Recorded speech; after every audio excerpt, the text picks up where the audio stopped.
Good morning. My name is Wendy Rudd. I'd like to welcome you to today's Talking Cafe Live.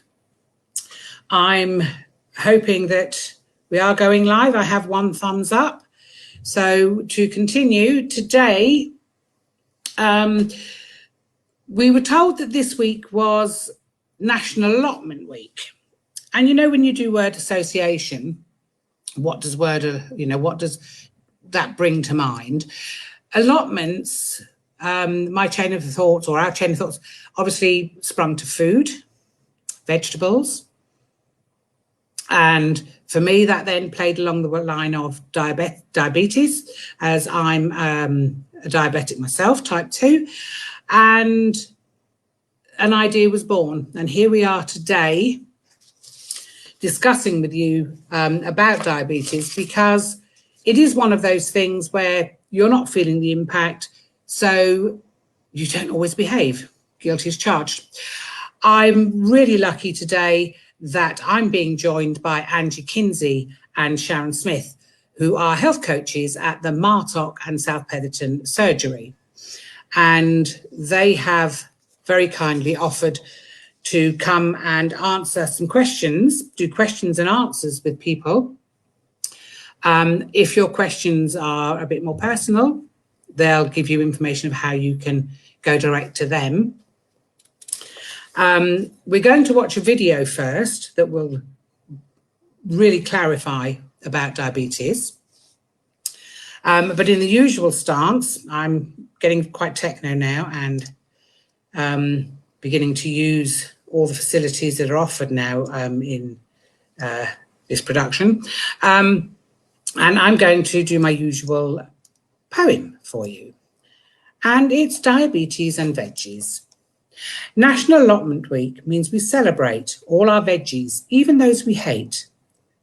These are a vital and important food, and eating right affects your mood.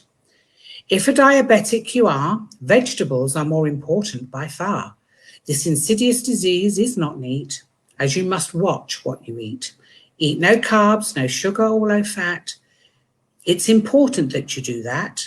Vegetables are the shining star. Eat lots of these and you'll go far.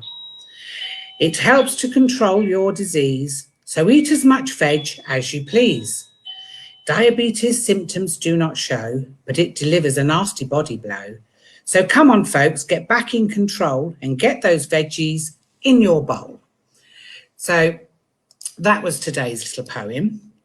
And I am now going to see if we can share the screen and play your video.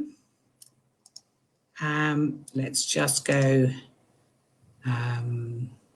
this one here. And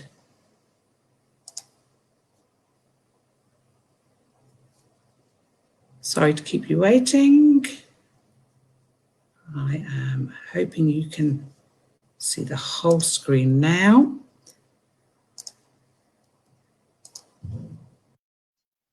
And also what happens when you have diabetes and this system doesn't work. When you eat food that contains carbohydrates, it's broken down in the stomach and digestive system into glucose, which is a type of sugar. We need glucose in food because that's what gives us energy. Carbohydrate-containing foods are things like starchy foods, sugary foods, milk and some dairy products, and fruit. This glucose then moves into the bloodstream, and the body detects that the blood glucose level is rising.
Body tries to lower the level of glucose, it tries to get rid of the glucose through the kidneys.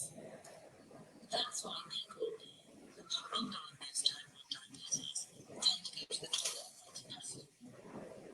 As the kidneys filter the glucose out of the blood, they also turn to it. So, close the door. Then you can take some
This situation is further complicated by the cells, which are desperate for energy, sending out emergency signals to the liver to release stored glucose. The blood glucose level goes up and up, and the pancreas produces insulin until it can't cope with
Hello and welcome back.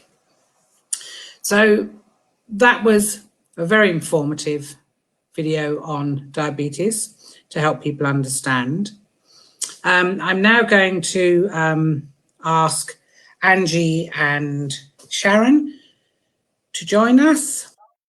Hello and welcome, ladies. Hello. So talk to us about diabetes. What kind of, what are the normal questions that people would ask, and the answers sort of, let's go in, and we can't get rid of some of the more common questions. So we're health coaches based at South Petherton and Martock Surgeries, and our job is to offer advice and support to people with a range of health conditions. One of the ones that we do get asked a lot about is diabetes. And one of the main questions we get asked is about blood tests and HbA1c readings. There's quite a lot of confusion about when they should be, numbers and things like that. So that's one of the main questions. And we get asked a lot of questions about diets and carbohydrates and proteins and things like that. That's quite a minefield for people to understand, really. So we're happy to try and answer any questions that you have. If we can't answer them today, you can always email me. My email address is angela.kinsey@nhs.net, and I can try my best to answer, to find the information that you need. So please fire away with your questions. Okay, that's lovely.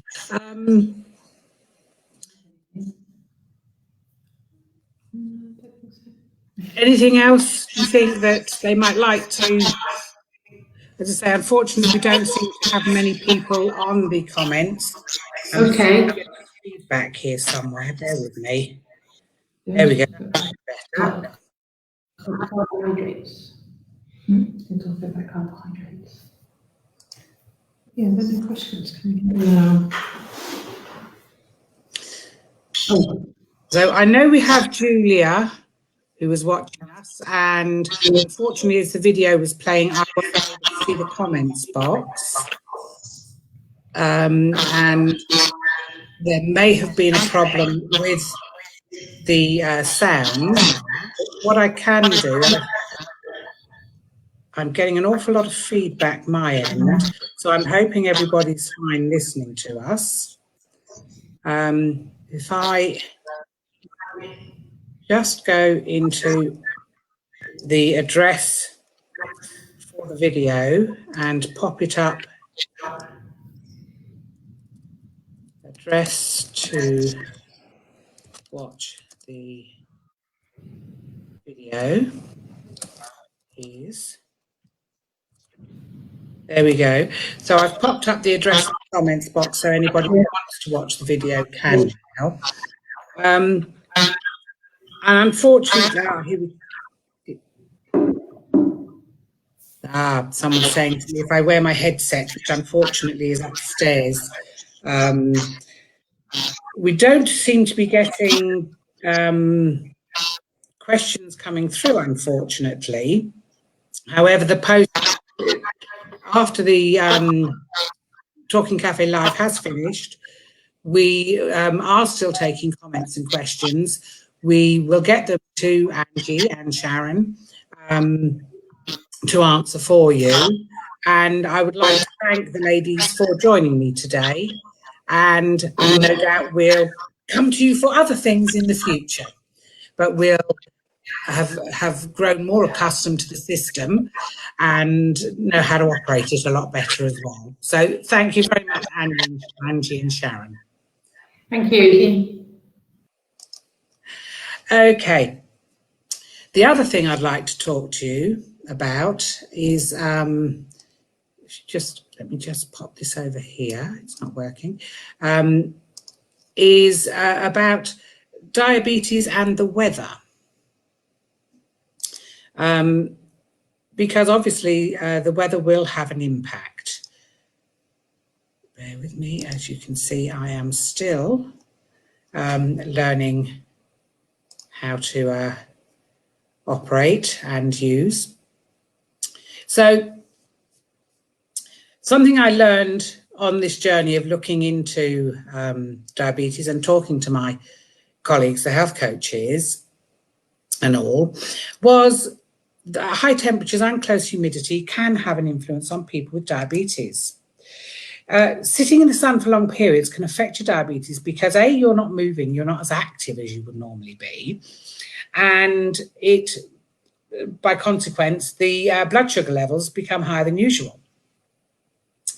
Now, we all know, healthy or not, dehydration can be an issue when the weather is hot, and then obviously the high blood sugar levels.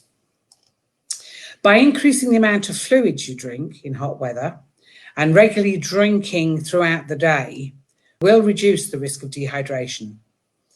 Another major concern regarding diabetes in hot weather is, as we mentioned, the risk of blood sugar levels rising and causing hypoglycemia. Hot weather can escalate the risk of hypoglycemia for persons taking blood glucose lowering medication, such as insulin. As the body's metabolism can be higher in hot and humid weather, it can lead to an increase of hypoglycemia as the absorption of insulin can be increased. Hypos may be slightly harder to spot in hot weather, so don't be tempted to disregard any symptoms such as sweating and tiredness, because they could be signs and it's not just an effect of the weather. Also remember to take extra care when driving and to test your sugars before and after each journey. During longer journeys, make sure that you stop regularly to check your blood sugar levels. Be prepared to test your blood glucose more often to prevent hypos, particularly if you're taking part in physical activity in the hot weather. And remember to have a source of fast-acting carbohydrate to hand, such as a sugary drink or some glucose tablets. You may find that you need to adjust your insulin levels during the changes in temperature. Speak with a member of the healthcare team if you're experiencing higher or lower blood sugar levels, and if you need advice and guidance about adjusting your insulin levels. What are the symptoms of heat exhaustion? The NHS notes that people with diabetes are at higher risk of heat exhaustion. Heat exhaustion can occur when it's very hot and you lose water and or salts from the body. So the symptoms are dizziness, cramping muscles, clammy skin, headaches, fast heartbeat, and sometimes nausea, and obviously sweating more than normal.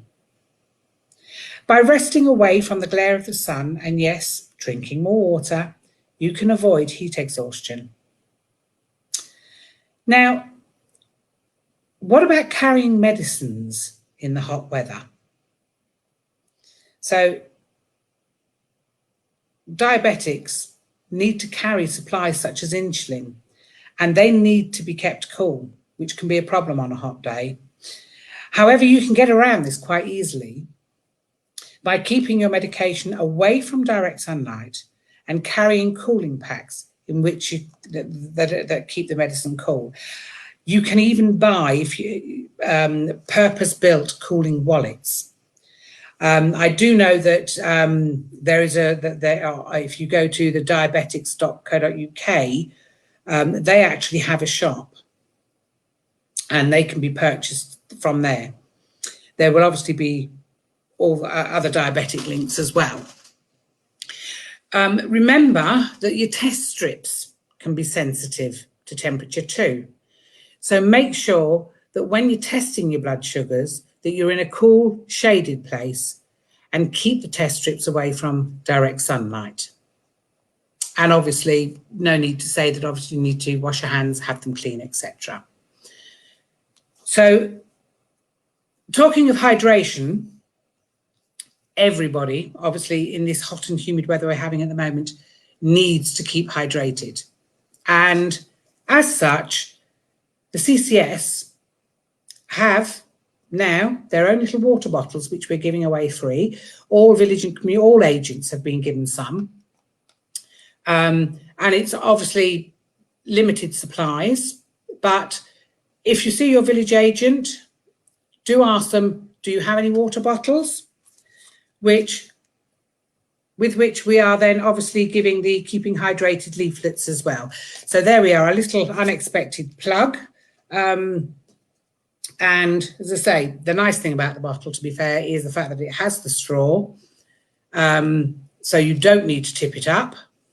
And it also has little measures on there, 8 a.m., 9 a.m., 10 a.m., 11 a.m., 12, and so on. Oh, sorry, I've got to remember to go the opposite side when using the camera. So that then brings everything to a close for today's Talking Cafe Live. We've got some questions coming through now.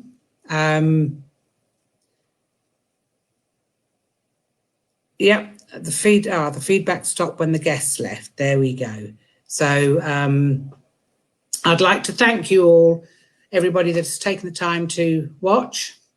Hope that you find the information useful. And as usual, the South Somerset team will be back with you next Friday. But don't miss the rest of the week, because we're here every day for you at 11 o'clock. Thank you very much, and goodbye.